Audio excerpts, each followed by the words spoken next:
Boa noite, o meu nome é Bárbara e o meu grupo hoje vai falar sobre a medula espinhal.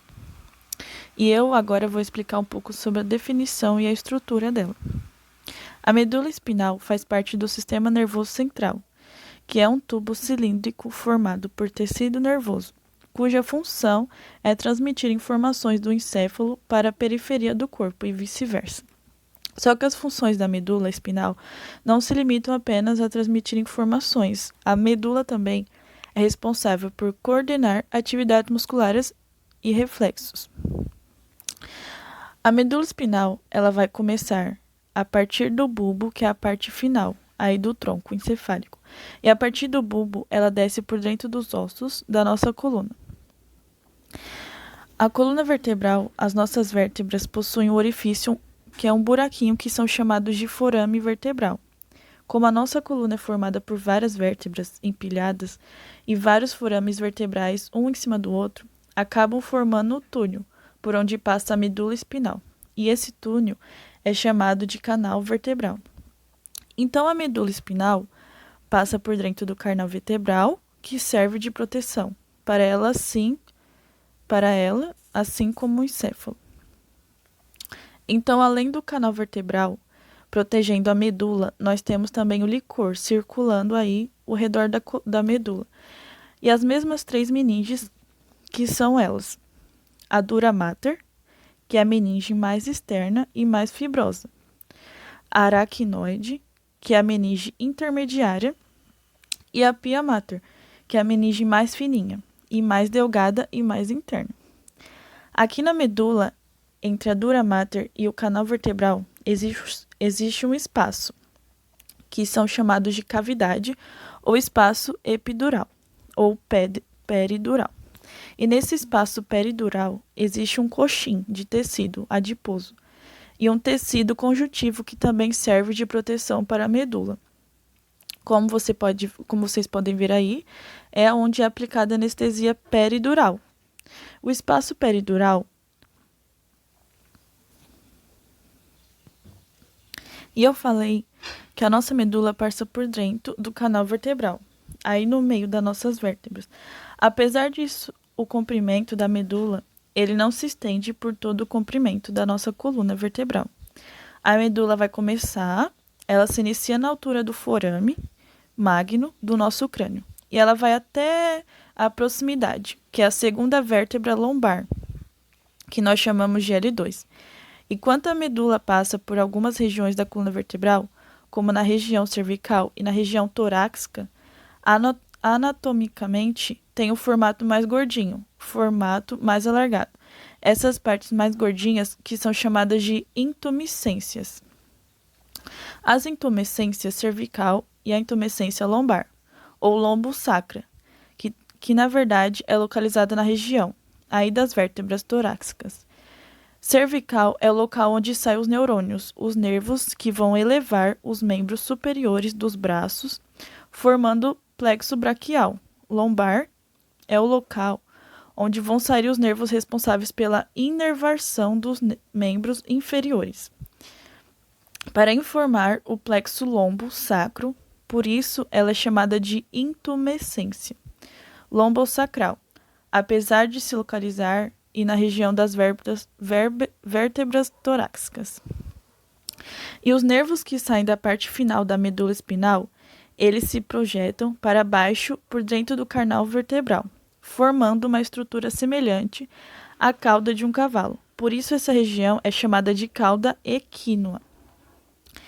E o final da medula espinhal forma uma estrutura cônica triangular, chamada de cone medular. Agora a gente vai dar uma olhada na anatomia da medula espinhal e um corte transversal. O primeiro lugar do corte transversal da medula espinhal é dividida em duas metades, metade direita e a metade esquerda. E essa divisão se dá anteriormente pela fissura mediana, anterior e posteriormente pelo sulco mediano. O posterior é a superfície da medula, possui outras depressões também, como sulcos intermédios, posteriores, os sulcos laterais, posteriores e os sulcos laterais anteriores. Ainda no corte transversal da medula, a gente pode observar uma região central mais escura, que tem o formato parecido com o formato da letra H, e por isso essa região é chamada de H medular. O H medular é formado por uma substância cinzenta, que a Carolina vai explicar melhor para vocês. E assim como o córtex do cérebro, a diferença é que no cérebro a substância cinzenta está localizada na periferia do órgão, e aqui na medula a substância cinzenta está localizada na região mais central e posterior do H medular. O posterior do H medular é formada por duas pontas mais afuniladas, que nós chamamos de cornos posteriores. Os cornos posteriores recebem os neurônios sensitivos vindo dos nervos periféricos, e a parte anterior do H medular é formada por projeções mais arredondadas, chamadas de cornos anteriores. Dos cornos anteriores partem os neurônios motores, que vão nos nervos periféricos. Portanto, os cornos posteriores da medula são sensitivos e os cornos anteriores da medula são motores. Então, algumas regiões da medula, como a região torácica, possuem também cornos laterais. Esses cornos laterais não estão relacionados com o sistema nervoso autônomo. No centro da substância cinzenta existe um canal, chamado de canal central. Dentro desse canal existe o licor da parte mais externa da medula, e é composta por substância branca, que contém predominantemente axônios de neurônios mielinizados, enquanto a H medular, que é a substância cinzenta, contém corpos de neurônios. E a substância branca também é organizada em colunas ou fonículos, o fonículo anterior e o fonículo posterior, e os fonículos laterais. E aqui está um resumo da medula espinal, que eu vou estar enviando para vocês o slide, que vocês vão poder ver direitinho tudo o que eu expliquei em forma de desenho. Sou a Angélica e eu vou apresentar a parte dos envoltórios e da vascularização da medula espinhal. Vou começar pela parte dos envoltórios. A medula espinhal, ela é envolvida por membranas conjuntivas e que são denominadas meninge. Da camada mais externa para mais interna, temos a dura mater, a aracnoide e a pia mater. A dura mater também é conhecida como pacmeninge. Pac significa espessa, né? E a dura mater, ela é uma camada mais dura, né? E envolve toda a medula espinhal como se fosse uma luva, né? E ela também é chamada de saco dural.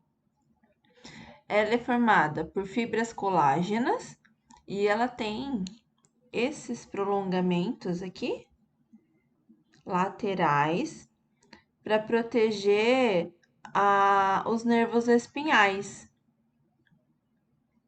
Ela termina no fundo do saco, lá na vértebra S2. Bom, essa é a aracnoide. Pelo nome a gente já pode imaginar, né, do que ela está relacionada. Ela tem uma semelhança, tem uma consistência semelhante de teia de aranha. Ela fica na parte central, entre a dura mater e a pia mater. E a pia mater, junto com a aracnoide, juntas, elas podem ser denominadas por leptomeninge. Só por curiosidade, né? Quando somos ainda embrião em desenvolvimento, essas duas camadas, ela é uma só, né? Entre elas, há o líquido, né, cefalorraquidiano, muito importante, né, pra gente. E vamos agora para a camada da pia mater. Ela é a camada mais interna, mais fina e mais delicada. né? Ela se adere mais bem firme à medula espinhal, até nas fissuras, né? Nessa fissura medial anterior. Quando a medula termina, né? Ela forma um filamento denominado filamento terminal. E esse filamento perfura o fundo do saco dural e continua até o hiato sacral. Então, ela é mais longa, a pia mater. Bom, entre as camadas há espaços. E esses espaços, elas são importantes para a parte clínica médica e a gente consegue descobrir patologias através delas, né? A primeira é espaço subepidural. Ele situa-se entre a dura mater e o peritério do canal vertebral. Nele há o canal adiposo e o plexo venoso vertebral interno. Depois tem o epidural, o subdural, que é o espaço entre a dura mater e a aracnoide. Nele tem uma pequena quantidade de líquido só, né? E o espaço mais importante é o subaracnoide, que está entre a aracnoide e a pia mater. Nele tem um líquido cefalorraquidiano, que é esse amarelo, mas ele também é conhecido como líquido cérebro-espinhal ou licor. Aqui a gente consegue ver que a pia mater, ela fura o saco da dura mater, né? E tem o seu prolongamento aqui, depois, né? Esse aqui, ele tem uma particularidade anatômica, então ele tem um espaço um pouco maior, onde há uma facilidade, né, de inserir as agulhas nessa região.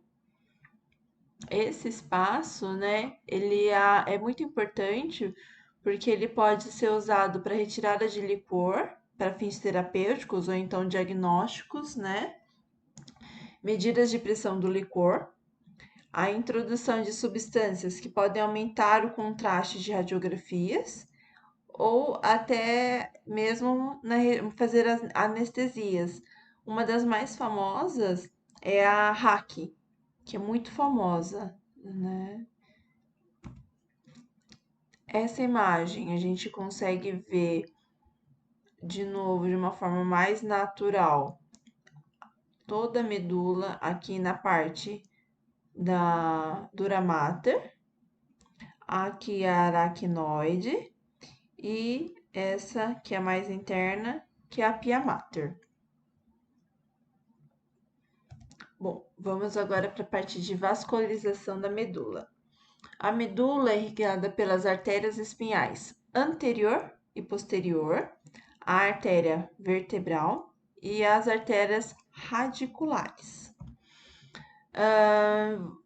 Só para a gente explicar um pouquinho, né, em questão do sangue. Ela tem a circulação arterial, que é o sangue oxigenado e que é a que nutre toda a medula. E tem a circulação venosa, que é o sangue sem oxigênio, que é o sangue que volta para o coração de novo para ser oxigenado.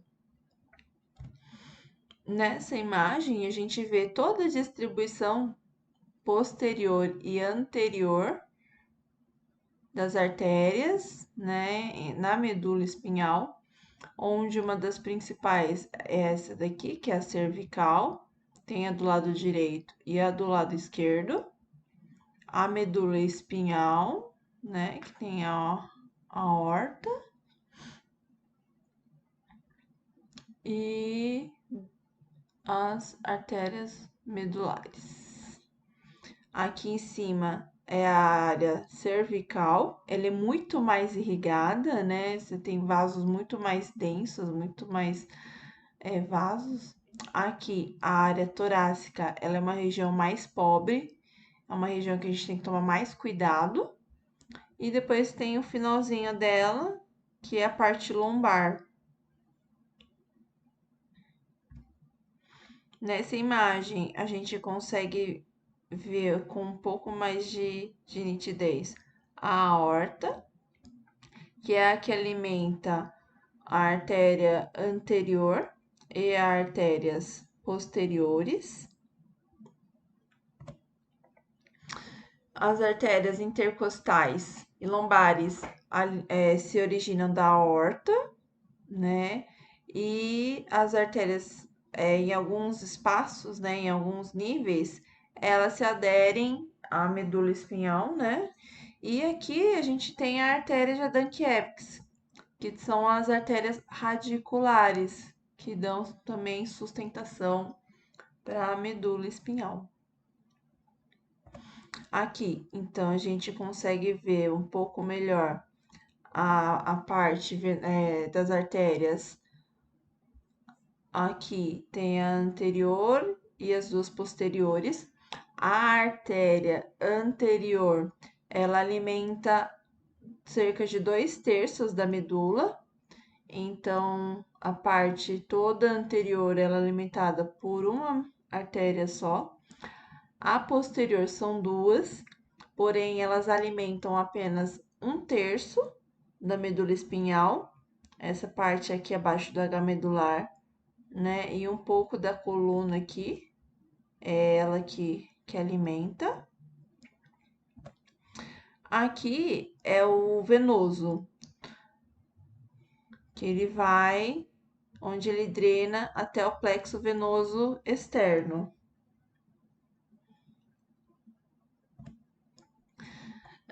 Nessa imagem, a gente consegue ver aqui, ó, o plexo epidural externo, onde tem a parte de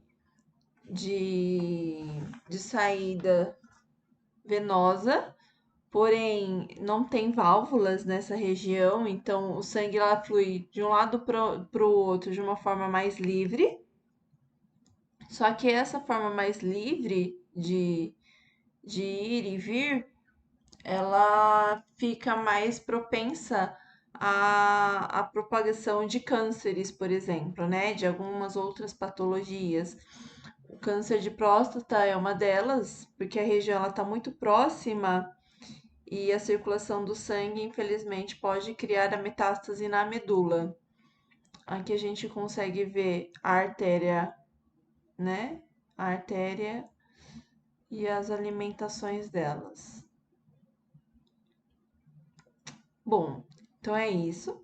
Eu espero que eu tenha conseguido fazer uma apresentação bem explicativa e estou disposta depois a esclarecimento de dúvidas sobre o assunto. Obrigada. Boa noite, professora. Meu nome é Ana Carolina. Eu vou dar continuidade aqui ao nosso tema.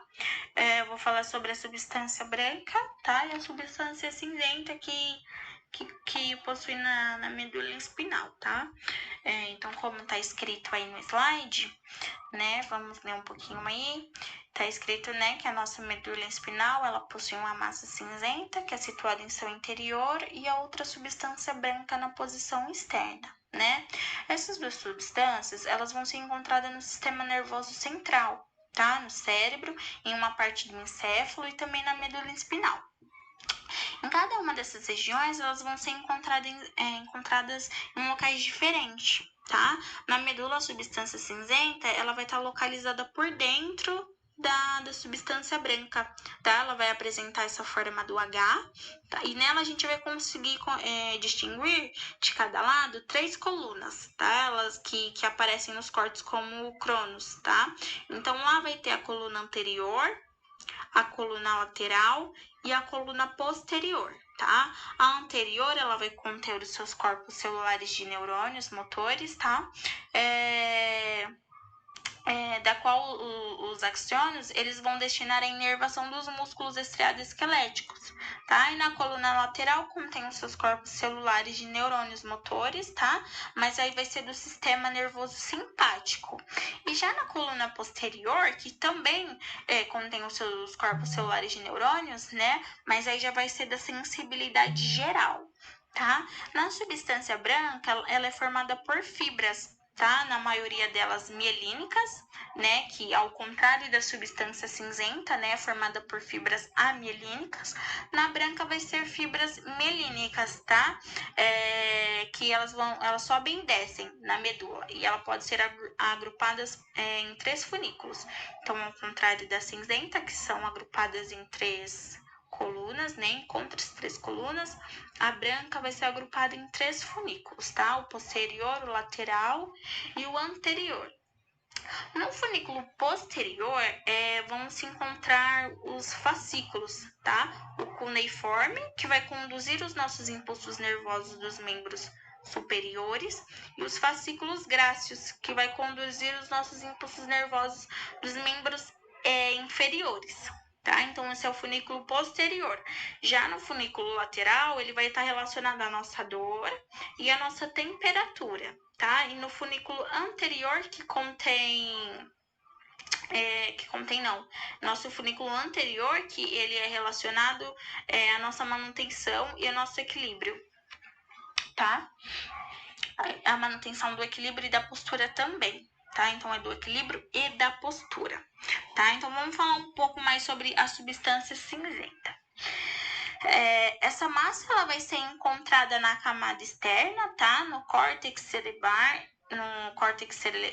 cerebral, e também na camada interna, na medula espinhal, tá? Essa massa ela vai ser composta por fibras amielínicas, né? Que são conjuntos de axônios, de neurônios e as suas bainhas involuntárias. No nosso sistema nervoso central, os conjuntos de fibras nervosas, eles vão formar feixes ou tratos, tá? E já no nosso sistema nervoso periférico, os conjuntos de fibras, eles são denominados nervos, tá? Na massa cinzenta, também vai ser encontrado os corpos celulares de neurônios, tá? Que nada mais é a nossa unidade estrutural e funcional do sistema nervoso, né? E esses corpos celulares, eles são especializados para nossa comunicação rápida, né? Então, ele vai ter a função básica, de receber, de processar e de enviar informações, tá? Também vai ter os neurônios de axônios longos e curtos. Os longos recebem esse nome porque o seu axônio é muito longo, né? Que ele sai da medula para constituir a raiz ventral, tá? Pode ser viscerais ou somáticos. Os viscerais, eles são neurônios pré-ganglionares, né, do sistema nervoso autônomos e os neurônios, e os somáticos são neurônios destinados à nossa inervação dos músculos estriados e esqueléticos. Já os axônios curtos, né, eles sempre permanecem na substância cinzenta, por conta do seu tamanho, né, que é pequeno. Também na massa cinzenta vai existir os núcleos, né, os posteriores, o lateral e o anterior. O posterior ele vai estar associado à nossa sensibilidade, tá? O lateral vai estar associado às nossas funções motoras, das nossas mãos e dos nossos pés. E o núcleo anterior está ligado à motricidade, tá? Na massa cinzenta tem os dendritos, né? Que são os prolongamentos de neurônio, que ele vai garantir a recepção dos estímulos. Tá? Então, ele vai levar os impulsos nervosos em direção ao corpo celular, tá? A grande maioria dos neurônios, eles vão apresentar uma grande quantidade de dendritos, tá? Os axônios, que tem também, né? Que nada mais é do que o prolongamento, que vai garantir a condução dos nossos impulsos nervosos, né? E cada neurônio, ele possui apenas um axônio, né? Que geralmente é mais longo que os dendritos, né? Ele vai estar em um isolamento elétrico, que é chamado de bainha mielínica, né? Que foi que eu informei ali em cima. Essa bainha ela é formada por 2 tipos celulares. O oligodendrócitos, né? Que vai ser do nosso sistema nervoso central, e as células de Schwann, né? Do nosso sistema nervoso periférico. Quando há falha dessas bainhas, eles vão ser chamados de nódulos de Ranvier, tá? Também tem as células glias, né, ou neuróglias, né, que são diversos tipos celulares, que eles vão estar presentes no nosso sistema nervoso central. Elas geram impulsos nervosos, tá? Elas não formam sinapses, né? E ao contrário dos neurônios, elas vão ser capazes de multiplicar através do processo de mitose. E até quando elas estão já em indivíduos adultos também, elas multiplicam, tá? Assim, tipo, as células da glia, elas atuam como umas células de suporte aos neurônios, tá? E por isso elas têm algumas funções como a sustentação e isolamento dos neurônios, os transportes de substâncias nutritivas aos neurônios também. Ela tem a participação do equilíbrio iônico, tá? E tem a remoção excretas, que é da fagocitose, tá? E dos restos celulares. Essas células glias, elas são mais numerosas que os neurônios. Se eu não me engano, é cerca de 10 células para cada neurônio no sistema nervoso. E por conta disso, elas vão ocupar aproximadamente metade do tecido nervoso, tá? E essas células têm a micróglia, né, que ela apresenta um corpo bem alongado, tá? O núcleo dela é bem denso, alongado e denso, tá? E elas são células macrofágicas, tá? Que elas vão ser responsáveis pela fagocitose dos corpos estranhos, tá? E também dos restos celulares.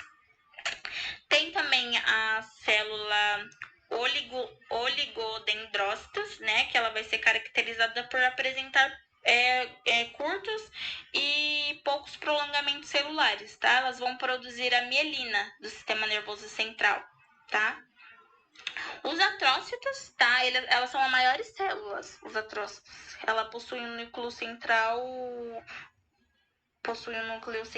e esférico. Tá? Ela tem a função de sustentação e a nutrição, tá? Porque as ramificações dela se ligam às capilares sanguíneas e aí acaba trazendo o transporte de nutrientes, tá? Então, esses são os componentes, tá? Da substância cinzenta. Já na substância branca, tá? A maioria dela é composta por fibras nervosas mielínicas, né? Ela possui tractos, fascículos e células glias, né? Que eu acabei de explicar para vocês. E elas vão formar verdadeiras vias, né? Onde vai passar os impulsos nervosos que sobem e descem, tá? Vão ser as vias ascendentes e as vias descendentes, tá? Ela vai ter a camada externa cerebelar também e a camada externa na medula espinal, tá? Vai ter os fascículos gráceos, né, que eu expliquei, também os fascículos cuneiforme, né, o gráceo lá que vai conduzir os impulsos nervosos provenientes dos membros, né, inferiores e da metade inferior do tronco, tá?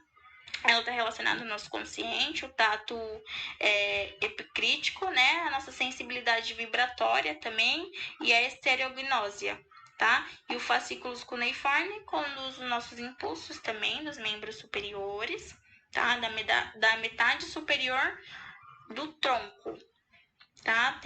Também tem o tato epicrítico, né? A sensibilidade vibratória e a estereognósia. A massa branca, ela vai ser formada por fibras, tá? Que ela vai se originar do córtex cerebral ou em várias áreas do tronco encefálico, tá? Ela vai terminar trazendo uma sinopse dos neurônios medulares. Algumas terminam nos neurônios pré-ganglionares, né? No SNA, que vai constituir as vias viscerais, e outras também terminam fazendo a sinopse com os neurônios da coluna posterior, tá? E ela acaba participando dos mecanismos que vai regular a penetração dos impulsos sensoriais no sistema nervoso central, tá? E temos também vias ascendentes, que são as fibras que vão penetrar no nosso sistema nervoso pela raiz dorsal, trazendo os impulsos aferentes do corpo, tá, gente? Então, esses são os componentes da massa branca. Eu espero que vocês tenham entendido, né, a minha explicação. Espero que a professora tenha gostado. E é isso. Muito obrigada. Boa noite. Meu nome é Carlos Fleming. Vou estar falando dentro do tema de medula espinhal sobre as grandes vias aferentes, ou seja, as grandes vias sensitivas. Eu vou ler um pouco os slides e passo a explicação na sequência, ok? Vamos lá. Medula espinhal, vias aferentes. O nome via, também denominado tracto ou feixe, é dado a um conjunto de axônios localizados no sistema nervoso central. Independentemente de sua posição, se no encéfalo ou se na medula espinhal, e que transportam uma mesma qualidade de informação. Como o sistema nervoso é responsável pelo comando e sincronização dos demais sistemas, essa execução de comando depende principalmente de duas qualidades de informação, classificadas como informações sensitivas aferentes e informações motoras ou eferentes. Desta forma, vias sensitivas ou aferentes são conjuntos de axônios de neurônios ascendentes no sistema nervoso central, que transportam informações referentes às sensibilidades captadas na periferia em direção ao córtex cerebral, onde as mesmas passam a ser processadas e corticalizadas. A partir de então, é possível estabelecer uma resposta consciente a um determinado tipo de estímulo. Principais vias aferentes. As principais vias aferentes são então aqueles conjuntos de neurônios que transportam informações somatosensoriais captadas em diferentes regiões do corpo e as conduzem em direção ao córtex cerebral, mais especificamente a uma região cortical denominada área somatosensorial ou área 6 de Brodmann, localizada no giro cortical pós-central, bem na região anterior do córtex parietal.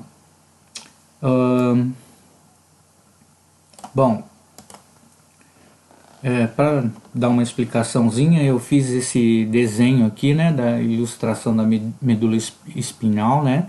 Quer dizer, eu reproduzi esse desenho. Espero que dê para entender um pouco. Então vamos lá. Quem são essas grandes vias sensitivas, né? As grandes vias sensitivas são formadas por um conjunto de neurônios que transmitem as informações sensoriais do corpo até o córtex cerebral. Só que essas grandes vias sensitivas, esses conjuntos de neurônios, estão principalmente localizados no sistema nervoso central, né? Não que não temos axônios ou neurônios no sistema nervoso periférico, mas eles estão localizados principalmente no sistema nervoso central. Quando falamos de vias aferentes, são vias que estão trazendo informações sensoriais, informações referentes à sensibilidade. Nós temos alguns tipos de sensibilidade. Sensibilidade somestésicas são aquelas sensibilidades que vamos trazer do corpo em direção ao córtex, e temos algumas sensibilidades especiais. Essas sensibilidades estão relacionadas aos órgãos e aos sentidos, visão, olfato, paladar, audição e sensibilidades da face.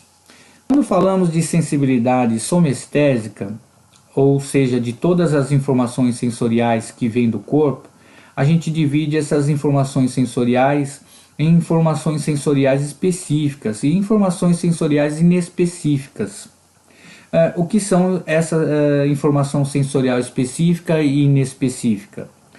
As informações sensoriais específicas são aquelas informações sensoriais ou aquelas informações sensitivas em que você tem uma precisão de localização e elas têm que chegar extremamente rápidas e eficientes no córtex cerebral.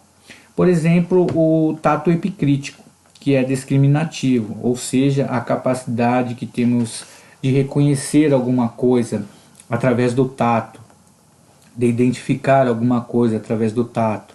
Você pegar um copo, você saber que está pegando um copo, uma caneta, você reconhecer uma caneta, né? Então, quando falamos de propriocepção, que é a capacidade de percepção do nosso corpo no espaço, é uma percepção mais discriminativa. E temos também a palestesia, que é a sensibilidade vibratória. Ela também é uma sensibilidade específica. Nós temos algumas sensibilidades que são inespecíficas, ou seja, que são mais grosseiras. Entre essas sensibilidades, temos uma forma de tato também, que chamamos de tato protopático. Então, esse tato protopático é um tato mais grosseiro, ou seja, quando não conseguimos identificar aquilo que está sendo sentido, você sente o toque, mas não tem uma precisão de identificação de sentido e nem de localização de sentido e de pressão, porque conseguimos ter noção se estamos apertando um pouco mais ou um pouco menos, mas não tem uma informação precisa sobre aquela informação. Temos uma outra via também, ou outro tipo de sensibilidade, que são as sensibilidades relacionadas aos músculos, ou seja, os receptores musculares, órgão tendinoso de Golgi e o fuso neuromuscular, responsáveis por ajustar o comprimento de fibra e tensão da fibra muscular. Temos um conjunto de neurônios que vai transmitir essa informação até o cerebelo, para que esses músculos sejam regulados em relação a comprimento e tensão. Ok? São vias aferentes somatosensoriais via espinotalâmica lateral, via espinotalâmica anterior, via cordonal posterior, também denominada funicular dorsal ou sistema de colunas dorsais. Via espinocerebelar. Essas vias ou conjuntos de axônios são responsáveis pela condução das informações captadas em diferentes regiões do corpo em direção ao córtex. No estudo individualizado das vias aferentes, podemos observar que cada via cumpre um diferente trajeto durante a sua passagem pelo sistema nervoso central, passando por diferentes estruturas ou regiões onde realizam sinapses. Desta forma, cada uma das vias possui característica morfológica específica e, consequentemente, função específica também. Principais sensibilidades somatosensoriais: tato protopático, tato epicrítico, dor e informação nociva, temperatura, informações de variação de temperatura, palestesia, informação vibratória e propriocepção. O tálamo. O tálamo é uma estrutura do diencéfalo, assim como o hipotálamo e todas as suas subdivisões. Sempre que estuda vias aferentes e sensibilidades de forma geral, deve-se levar em consideração as funções do tálamo relacionadas às sensibilidades. Podemos afirmar que o tálamo é o grande centro modulador das sensibilidades. Então, essa foi nossa apresentação e agradecemos a atenção de todos vocês. Boa noite para a sala e para a professora.